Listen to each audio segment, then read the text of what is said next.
Hey folks, welcome to the Mike Lopez TV Show. I'm your host, ACMike. We'll bring you all things Atlantic City and our local region. Politics, sports, dining, entertainment, health, and wellness. Our guest for today is Dr. Ron Lieberman, President and CEO of Tri-State Physical Medicine Associates. So stick around, we'll be right back.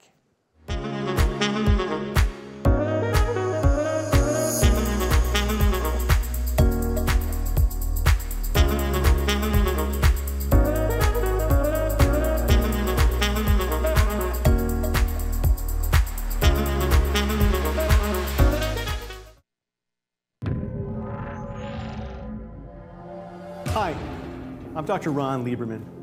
I'm the President and CEO of Tri-State Physical Medicine Associates, and I've specialized in interventional spine procedures for the past 20 years. If you have chronic back pain or if you have sciatica, a lot of people walk around in denial on how their back pain is really affecting them. I've seen hundreds and hundreds of people that present to me with chronic back pain, sometimes with leg pain as well, also known as sciatica. And this pain percolates every aspect of their lives. By the time you see me, you're depressed. You're on the sidelines of life. You feel helpless. I see this all the time. And the worst that can possibly happen, and what I see is, even though you know, it's not just you feel alone. And they're at a loss. And it's almost like self-deprivation of an opportunity that could potentially change their lives. But there's a way out. There's a lot of information ahead. So please pay attention. The Harris Pulse study showing that chronic severe low back pain has outpaced the incidence of painful arthritis, diabetes, and cardiovascular disease. It affects their ability to relate with their kids, their wife, other family members. It affects their ability to be productive. And their back pain becomes the central event of their daily lives. They literally schedule their lives around their back. The pain that they're holding in comes out in the form of anger because they just can't control their pain. Let's get real about this. You've tried everything under the sun, and some have tried opioids, and you get lost in the opioid trap, spinning out of control and developing problems associated with pain medications. It gets so possessive of what you want to do in your life that you're not able to express yourself in a way that people that are close to you even understand. They just don't. You lose hope. It's almost like you're in bondage with this pain. You're not free. You're stuck, and you can't get out. You are looking for options, and you haven't been able to find it. So minutes turn into hours, hours into days and months and years and decades, and you've been living a life of unnecessary suffering. There's a way out for everybody, and that includes you. And with us right now is our guest for today, Dr. Ron Lieberman, President and CEO of Tri-State Physical Medicine Associates. Welcome to the show. So glad you're with us. Listen, we're here, we're talking about backs, we're talking about health and wellness, one of the things that are near and dear to my heart. But pain is also part of health and wellness. We want to talk a little bit about back pain, MRIs, and we're going to go through the gamut of things. But first, please tell us a little bit about yourself and what we're doing here. Sure. I'm a board-certified physical medicine and rehabilitation specialist, and I've been practicing, actually not practicing, I've been performing interventional spine care for over 20 years. And I've been through the history and the development of different procedures and found a solution that's been a chronic problem, if you will, for many patients that's been quite successful. Dr. Lieberman, we hear about these numbers, and I say they're crazy numbers. Didn't know it was this prevalent throughout the country here, 72 million. Touch on that, what that means to our listening audience and viewing audience, please. Sure. The first thing we want to do is we want to define the problem, Mike. And so one of the problems is that we haven't had an effective treatment for chronic low back pain, and it's borne out by a statistic that came out in August 2022, Newswire, and it demonstrated that 72.3 million people are out there with severe chronic back pain. It's been so much that the incidence has surpassed people with cardiovascular disease, diabetes, and even painful arthritis. So it's showing us that whatever we're doing for chronic severe low back pain, it's not working. And when you say that, Dr. Lieberman, I mean, again, no fault of no one and whatnot, whereas it is just the way the back is so complicated and what needs to be done, can you touch on that? Sure, Yeah. sure. Another one of the problems is that the actual source of the chronic back pain has gone just missing.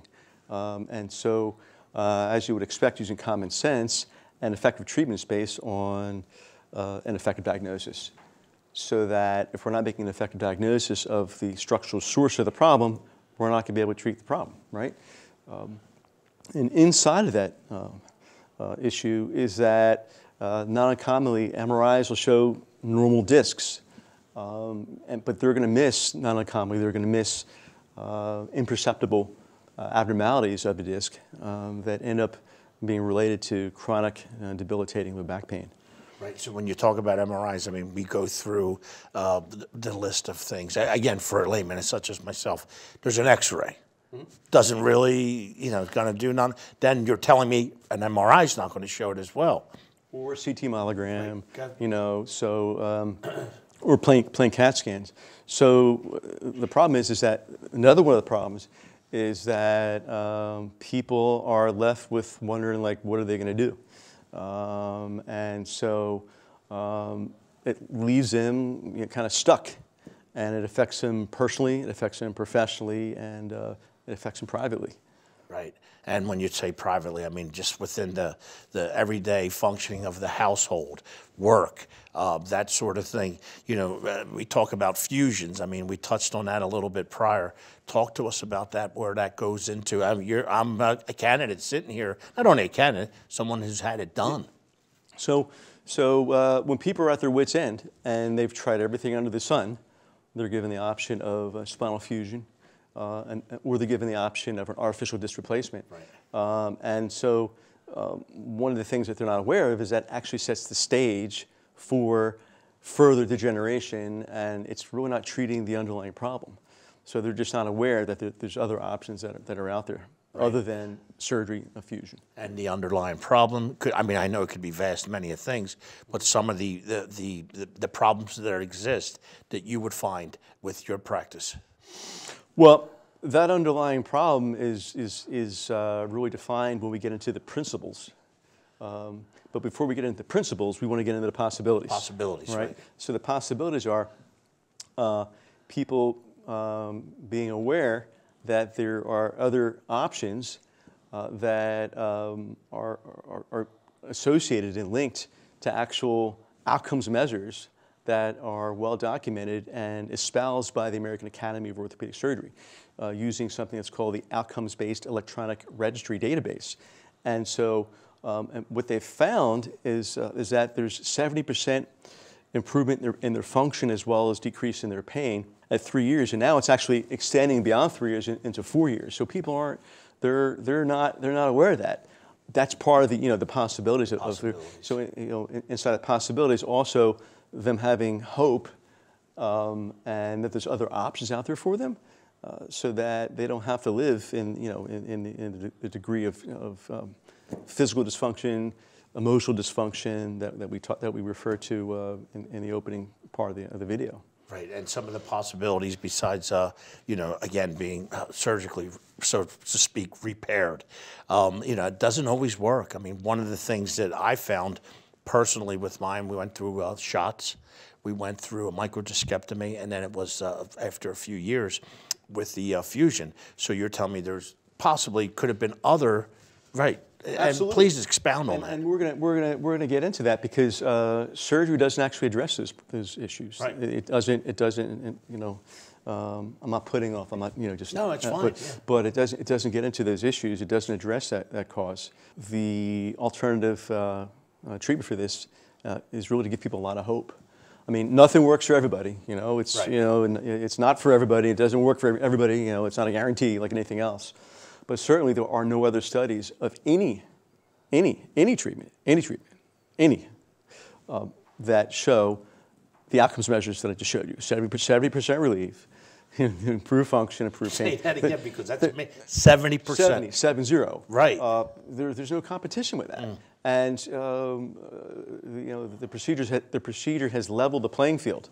Again, using the orthopedic spine surgery technique or way of measuring who were the right people and what were the outcomes measures. You know, that's pretty much their Bible. The Oberg assessment of whether or not something actually works. So when someone comes to see you, Dr. Lieberman, in your practice, and we've been treated by someone else, and again, this is not to point fingers or to anything like that, are you able to assess and to bring it back, or you know, in other words, what I'm saying, once work's been done, is it, you know, over? I'm not talking about a fusion, maybe the shots or microdiscectomy or whatnot. Can we work with something like that? You know, because what it is, it's again, lack of treatment. I mean, you spoke about that before briefly. Talk to us about that a little. Well, there's hope for you, Mike. Right. There you go. Like you said, you need hope. And the reason why there's hope for you is because the problem, the problem that we haven't talked about yet was never treated. So, and there's still access to that problem and fixing that problem. And we'll discuss that in the possibilities. Right, and the possibilities, and people in the pit. You talk about that. Is that what you're talking about a little bit as well? People in the pit are, problems. You know, we haven't been able to help people, right? So, you know, we're not happy about that. And there's people that are left out there that are, they're left. They have no hope. Right. And you know, there's a cascading effect into how it affects their individual lives. Everyone's private lives are different. We don't even know about. Right. And it's invisible. It's an invisible issue. And one of the things, I know we're about out of time in this first segment, but I wanted to touch on briefly, and we could touch on it in the next segment as well, is, you know, preventing it. I mean, you touch on it. Is it exercise? Is it weight? Is it all kinds of? That's such a good question. You know, that's such a good question, because as we get older, the center of the disc starts to dry out. There are components in that disc that hold on and attract water molecules. And as time goes on, those molecules become less and less and less, leading to less water within the center of that disc. It's something called, there's hydrophilic molecules. Hydro means water, philic means love. And so that love affair over time degrades. And when that degrades, that leads to stress on the disc, and that disc breaks down. And that's kind of like, it's just going to happen, you know? Certainly if you think about, well, genetics. There's a genetic predisposition. You can't get around your genes. That's the way it is, just blueprint. But there's a term called epigenetics, and epigenetics is, okay, what are we doing around those genetics that could accelerate that problem? Not necessarily accelerate the loss of the water content, but accelerate or increase stress on the disc. Obviously, weight's an issue. Right. Obviously, it's mechanics in terms of, are we going to stress, are we going to cause a torsional stress, a flexion stress on that disc? Right now, you and I are stressing our discs. Why? Right. Why do you think? Just the weight, the sitting, just keeping ourselves upright. It's not a quiz. It's okay. You're turning red. Don't turn red. No, because the maximum amount of stress in a disc is in the sitting position. Right. That's it. So that's why, like, you don't want to necessarily drive around like that, but that's why, sitting at 120 degrees instead of 90 degrees, that's the least amount of stress. When you're in the sitting position. I love it. Listen, we're going to talk more about this stuff here. Stick around to the Mike Lopez Show. We'll be right back with more from today's guest, Dr. Ron Lieberman. Be right back.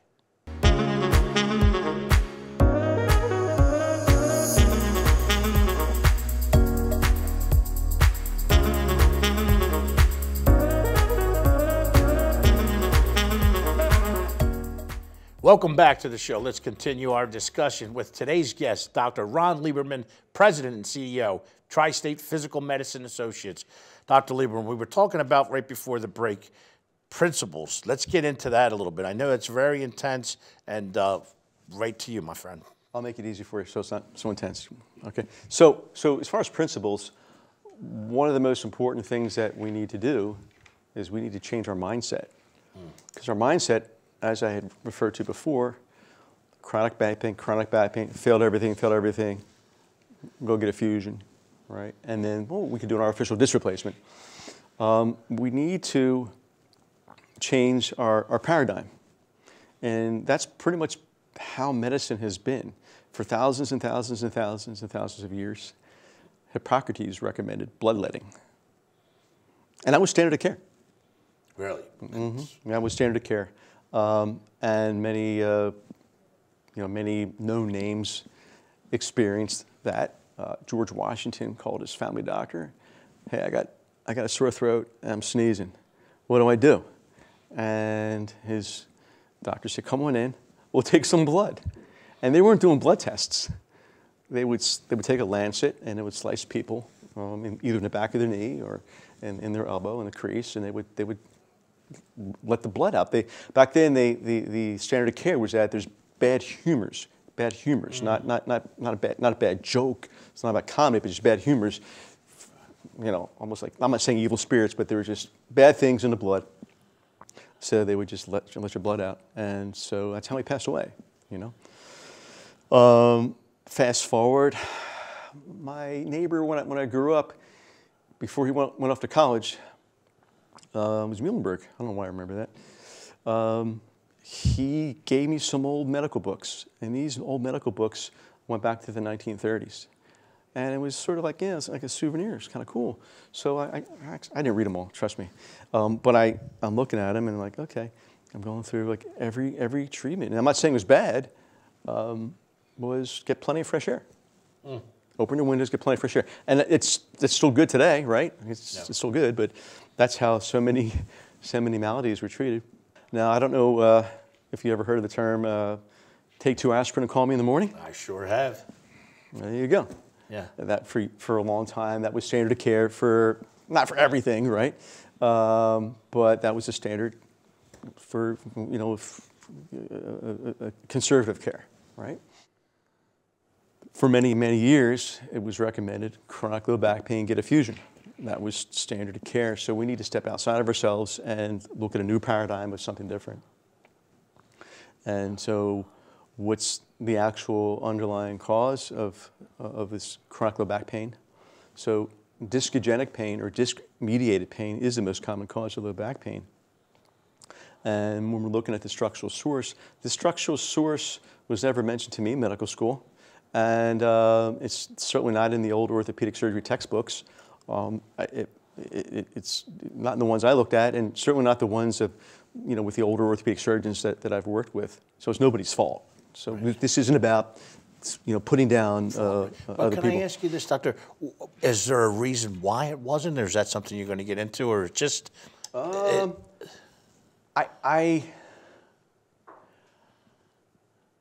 don't know. Yeah, no, it's fine. I don't know. I don't know why. But I can tell you that the most common structural source that's overlooked is called the annulus. When we talked on your radio show, I was saying to you, hey, here cut wood, here cut a tree, and you see these rings, these annular rings. And what happens is that when the disc gets injured, either by just a degenerative disc, which is what an MRI will show, it'll show a degenerative disc, it's not going to show tears, those annular rings get disrupted. And that annular disruption or the annular tears not only have pain receptors, called nociceptors, but they allow for extravasation of the center part of the disc, it's called the nucleus pulposus, which when it's housed in the middle of those rings, it doesn't cause any back pain. But when it leaks through those broken rings, it causes an immune response. And that immune response leads to inflammation, and inflammation of those pain receptors within the disc. And so when the inside of that disc pours through those annular tears, it's going to leak out onto spinal nerves that are right by them. I've done many discograms where we inject dye into the center of the disc, and I've seen the contrast material pour out of the disc and literally leak along that spinal nerve. Where I previously did an epidural, where I relieved the inflammation of someone's sciatica and back pain, right. It was the exact nerve that's flowing out from the disc.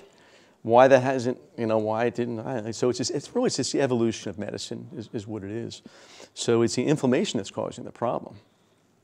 And some of the old school orthopedic surgeons aren't familiar with that. And they say, well, it's a pinched nerve. We got to take that disc off, unpinch it. Well, if that logic were true, then why is it that when we do an epidural steroid, which combats inflammation, we place epidural steroid along that nerve, the pain goes away, but does the pinched nerve go away? Does that herniated disc go away? No, it's still there. So it's the inflammation. The inflammation that's the enemy. So the other thing that brings along stress on those annular tears is the lumbar fusion. Well, how is that even possible? Well, there's something called, there's a old physics called a lever arm. Now, I don't know if you ever lifted weights. I have. You have? Yeah, and I need to get back in doing it again, but I gotta get the physicians. Okay. Can we work out together? Yeah, let's do it. Okay. Yeah. Okay. But this is one of the things I wanted to ask you about, was the lifting and the inflammation and whatnot. Is it something that, is it warming up? I mean, you touched on this, and I'm just going to jump in there because I have felt that before. If you don't warm up properly or stretch properly, is this all part of the prevention of what we're talking about today? Part of it. Yes, no, maybe not. Because when you're lifting weights, if you lift too much, you're going to increase your intradiscal pressure. Okay. And when you increase your intradiscal pressure, you're going to spread that pressure out along those annular fibers that are torn. So, getting back to the lifting weights. Right. And we're discussing the lever arm principle. If I was lifting weights and I was going to lift a weight from below this table to the level of my shoulders, right? There's a lever arm. The lever arm is coming from my elbow, right? So, and I'm also bending my wrist to bring it up to shoulder level, right? Now, if I fuse my elbow, I'm going to fuse my elbow. I pretend that's a disc, right? I fuse that elbow. What happens? So I'm still going to raise that weight to the level of my shoulder. Let me do it again. I didn't bend my wrist. I'm trying to keep my elbow straight. It's not natural. Right. So you're going like this, right? So where's the stress going to go? It's going to go on your shoulder, and it's going to go on your wrist. So it's going to go on the disc above and the disc below. If I keep doing that, time and time again, repetitively, my wrist is going to break down, my shoulder is going to break down. And that's what happens with the discs. That's what we talk about adjacent segment disease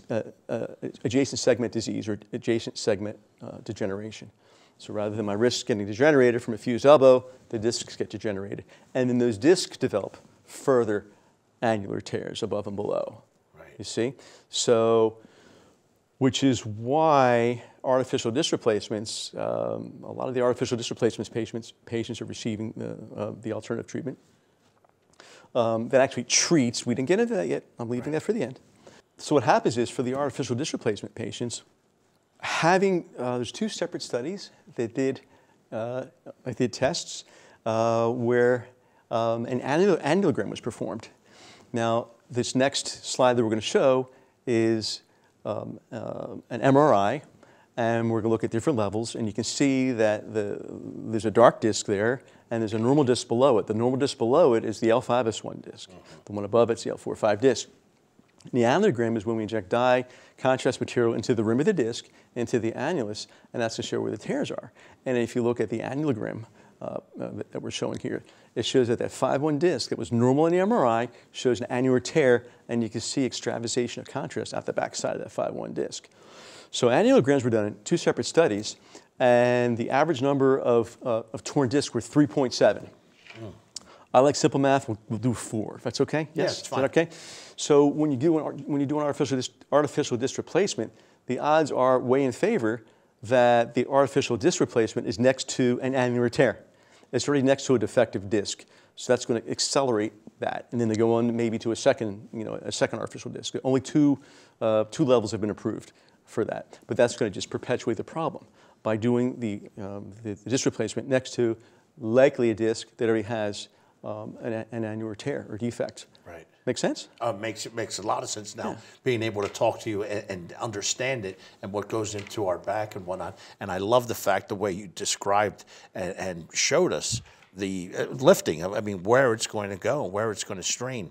Doctor, we only have a few minutes left. I want you to be able to put it out there, what the treatment that you see fit for each one of us. So the plan, it really comes down to what is the plan? Right. Well, the plan is, it sounds kind of simplistic, and it is. So what we'll do is we'll inject fibrin, right? Purified fibrin, and seal those tears. We seal the cracks, right? That stops the process. This fibrin has been used for open heart surgery to minimize bleeding. It's been used for dural tears in surgery. If there's a tear, the covering of a disc, tonsillectomies in adults where there's lots of bleeding. So it's a matter of consultation. Have you had 6 months of everything under the sun? And then we do an annulogram, if so, right? And we do a thorough history and physical. And then we do the annulogram, and we inject the fibrin into the disc tears. So, and then the recovery is a half hour, and they go home, and they gradually return to activity. And before you know it, they're raking leaves. And they're raking leaves, right, with a leaf blower. Right, and that's the way to do it. Leaf blower only. Listen, again, the mindset is to be proactive, I believe, you know, and part of what I'm taking to take away from what's going on here. And the fact that you've explained it so well, I hope our listening audience takes this to heed and be able to contact you as well. We'll be putting up the proper information.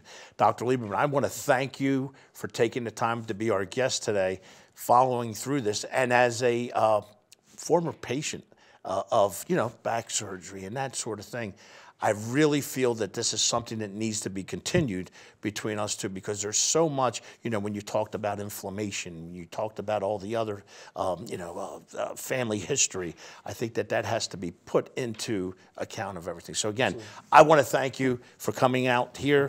And listen, love to have you back again. Folks, make sure you stick around. We'll be right back.